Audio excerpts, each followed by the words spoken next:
За 2024 оны төсвийн гүйцэтгэлийг батлах тухай тогтоолын төслийг хэлцэж байна. 2024 он бол бүхэлдээ их онцлог жил байсан л да. Ковидын дараах жил байсан, сонгуулийн жил, мөн зуд турхан нүүрлсэн ийм жил байсан. За үүнийгээ дагаад энэ хөдөө аж ахуйн салбар бол бууралттай, боловсруулах үйлдвэр бас нэлээд хасах үзүүлэлттэй гарсан байна. Улсын төсөвт татварууд бол нэлээд багасж орж ирсэн байна. Нэмэгдсэн үрцгийн албан татвар бол 300 тэрбум төгрөгөөр буурж орж, нийгмийн даатгалын шимтгэл бас мөн 300 тэрбум төгрөгөөр буурж орж ирсэн байна. Гэтэл нэг татвар бол ганцаараа өсөлттэй гарч ирсэн. Энэ бол онцгой албан татвар. Энэ онцгой албан татвар төлдөг ямар бүтээгдэхүүн орж ирсэн бэ гэсэн чинь автомашин. 122 мянган автомашин орж ирсэн байгаа. Ерөөсөө жилийн дунджаар нэг 70-80 мянган, 60 мянган автомашин орж ирдэг бол тухайн жил 120 мянган, 122,700-аад автомашин орж ирсэн. Ер нь эдийн засгийн ямар бодлого хэрэгжүүлэхээр ингэж гинт огцом машин импорт нэмэгдээд машин ингээд маш олноороо ихээрээ орж ирэх ийм шалтгаан болдгийм болоо. Энэ дээр одоо асуулт тавьж байна. Хоёрдугаарт нь бол төсвийн зардал 3 их найд төгрөгөөр бол дутуу зарцуулагдсан байна. За урсгал зардлаас мэдээж тодорхой хэмжээнд бас зарцуулагдаагүй үлдсэн байна. Хөрөнгийн зардлаас 2.4 их найд. Энэ 2.4 их найд төгрөгөөр ер нь ямар бүтээн байгуулалтууд тухайн жилдээ хийгдэхгүй үлдчихв. Дараа жилийн энэ шилжих хөрөнгө оруулалтын зардалт эдгээр нь шилжиж орж ирсэн үү? Эсвэл тухайн жилдээ ингээд хийгдэхгүй гэдэг ингээд хаагдаад үлдсэн 2.4 их найд төгрөгөө энэ төслүүдийн задаргааг авъя гэж бодож байна. За 3 дугаарт нь ер нь 24 оны ингээд төсвийг ингээд хилэлцсэн, сонссон болоод ингээд баталтлаад өнгөрөх гээд ах шиг байна. Ер нь засгийн газрын зүгээс ер нь 24 оны төсөв төлөвлөлт гүйцэтгэл талаасаа ер нь бидэнд бас ямар санал дүгнэлт ер нь гаргаж ер нь дараа жилийн төсөв тайлангуудаа анхаарч явах ийм дүгнэлтийг гаргасан байгаа вэ гэдэг ийм 3 асуултыг асууя.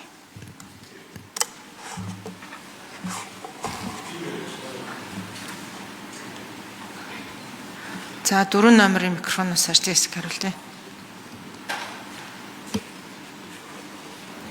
Пансалмагчны асуултанд хариулъя. Сангийн амжилт жаргал улсын төсвийн хөрөнгө оруулалтын дээр 3.8 их найд батлагдсанаас бид нар 3.1-ийг бол гаргаад 80.3-ын гүйцэтгэлтэй гаргасан. 760 тэрбум бол улсын төсөв буцаан төвлөрсөн. За үүний 3 ангилж үзэх юм бол тендерийн болон гүйцэтгэлийн хэмжээ 58 тэрбум. За 90 төсөл арга хэмжээ. За өмнөх одоо асуултан дээр хэлжсэн нийтдээ 712 төслөө 270 улсын их хурал дээр батлагдсны 90 төсөл нь гэрээ хийж амжаагүйгээс 358 тэрбум улсын төсөв буцаага төвлөрсөн. Үлдсэн нь бол тухайн жилдээ гүйцэтгэлээ бүрэн хангаж чадаагүй байгаа. Тэгэхээр энэ тооцоолоос бол одоо бид нар хэмнэлт гэрээ байгууллагууд дөнгүүд бол орж ирэх магадлал нь бол том бага. За 26 оны төсвийн төсөл дээр гүйцэтгэл гараагүй үлдэгдэл 300 тэрбум төгрөг шилжих байдлаар орж ирэх юм тооцоолтой байгаа. За энийг бол яг 26 оны төсвийн төсөл боловсруулахдаа бид нар яг энэ төслүүд хэрэгжих үгүй юу те бүх байдлаар нь хянаж үзээд төсвийн эрхлэн захирагчийн санал үндэслээд төсвийн төсөлдөө тусгана.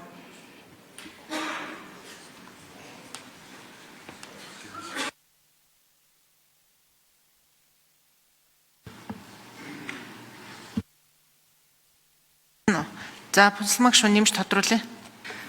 За нөгөө онцгой албан татвартай холбогдоод бас асуулт асуусан тийм. Гэв гэнэт яагаад автомашины импорт 120 мянга орчим машин импорт болов ямар бодлогын үр нөлөө байваа гэж чахлан сайд хариулъя. Ер нь манай эдийн засгийн өсөлтөө жилүүд дээр хэрэглээ их нэмэгддэг. Ялангуяа одоо тансаг хэрэглээ дээр манайх нэлээд нэмэгддэг байна. За гэхдээ яг уулуурхай манай эдийн засгийн орны хувьд онцлог бас ийм эдийн засгийн өсөлтөө ялангуяа уулуурхай өсөлтөө жилүүд дээр энэ уулуурхай машин тоног хөрөмжүүд ч бас нэлээд нэмэгддэг байгаа. Тэр тоонууд орсон дүн шүү. Тэр суудлын автомашиныг тусад нь бас гаргаж ярих хэрэгтэй ба. Та тэрийг асуусан уу яасан. Өнгөрсөн одоо 24 онд ч биш 23 онд ч гэсэндээ мөн одоо автомашины хэрэглээ огцом нэмэгдсэн байгаа.